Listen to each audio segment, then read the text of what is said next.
One Monday morning at Riverstone Bank in downtown Atlanta, Elena Carter, one of the bank's new employees, eagerly began her day.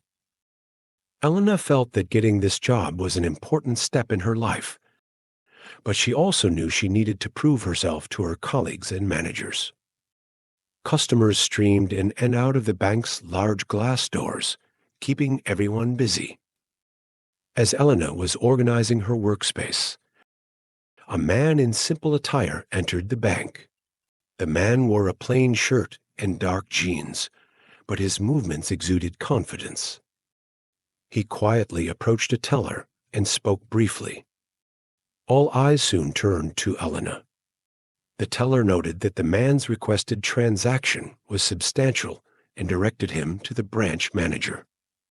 However, the manager was busy at the time, so Marcus Reed was referred to Elena. The man calmly approached her desk and greeted her with a polite tone. "Good morning," the man said. "My name is Marcus Reed. I would like to deposit a significant amount of money into my account." Elena responded with a professional smile. "Of course, Mr. Reed. I will need to verify your account details." Marcus opened a briefcase and handed her some documents. As Elena reviewed the screen, her eyes widened. "May I have a moment to confirm this transaction?" she asked. Her internal thoughts began to show on her face. How is this possible? Someone so ordinary making such a large deposit. She wondered. If I make a mistake here, it could ruin my reputation. Marcus noticed Elena's expression, but patiently waited. Elena's suspicions, however, continued to grow. Even his calm demeanor unsettled her further. Her doubts began to influence her professional tone.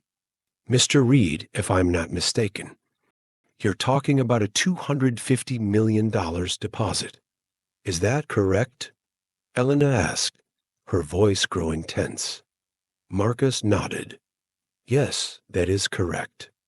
I would like to proceed with this transaction." Elena tried to regain her focus, but maintained a skeptical expression. "I will need additional information from you," she said.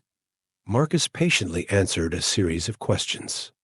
However, Elena couldn't shake her doubts. Internally, she continued to judge him. This man must be a fraud. Who could make such a deposit while looking so ordinary? Her own fears added to her pressure, clouding her judgment. Meanwhile, Marcus remained composed and answered all of her questions without objection. Yet, his patience seemed to fuel Elena's anxiety. Finally, she lost her composure and raised her voice. "Mr. Reed, we are well aware of the kinds of scams involving large sums of money. We have to protect our bank," she said. Marcus stayed calm and handed her a business card. "This is my professional identification. I assure you, I am not a fraud." "You may continue your inquiries," he replied.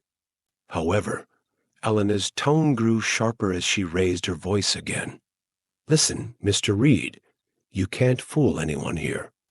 Your documents may look professional, but I'm not convinced by your story." Marcus attempted to respond calmly, but Elena raised her hand to silence him. "Please, don't waste our time.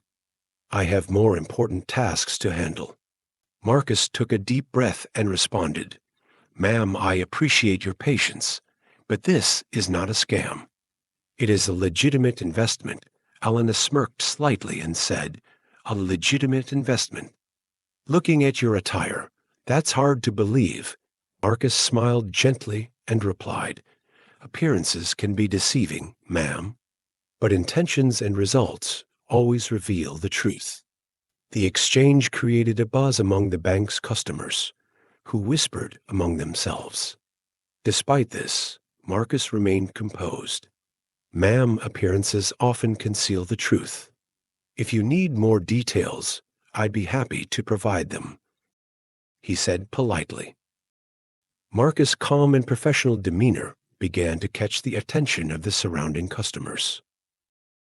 At that moment, Branch manager Oliver Hayes entered the office and noticed the situation. He quickly approached the desk to address the issue. However, Elena's stern attitude and the tense atmosphere had already become apparent. Oliver spoke in a firm tone. "Elena, do you realize what you are doing? This behavior toward one of our most valued clients is completely unacceptable." Elena, taken aback, stammered, "Mr. Hayes, I was just following our security protocols." "Following protocols?" Oliver retorted sharply. "There is a vast difference between adhering to protocols and disrespecting a client. There is no justification for treating Mr. Reed this way," Oliver addressed the gathering crowd. "Our bank's core principle is to treat every client with respect. It doesn't matter what they wear, how wealthy they are, or how they appear. What happened today does not align with our values." Turning back to Elena, Oliver continued sternly, "Someone with your attitude has no place in this bank. Pack your belongings and leave immediately." "This is the consequence of your actions," Elena, visibly shaken by Oliver's decisive tone, quietly returned to her desk. Oliver then turned to Marcus and said, "Mr. Reed, I sincerely apologize for the inconvenience caused to you today. Please understand that this incident does not reflect our bank's overall approach." Marcus smiled politely and replied, "I understand, Mr. Hayes. Such situations can happen anywhere. What truly matters is how they are resolved." Oliver took a deep breath and said, "At this bank, we strive to build trust, not just handle money. Mr. Reed, a mistake was made today, but that doesn't mean we have lost sight of our values." Marcus nodded. "And that's why I'm still here conducting my business, Mr. Hayes. A trustworthy institution is one that acknowledges its mistakes and learns from them." Oliver nodded in agreement. "A lesson was learned today, Marcus.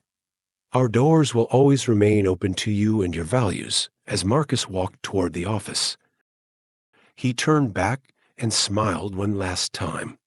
"True leadership is demonstrated just like this, Mr. Hayes. And remember, it's not appearances but actions and intentions that define a person." Thank you.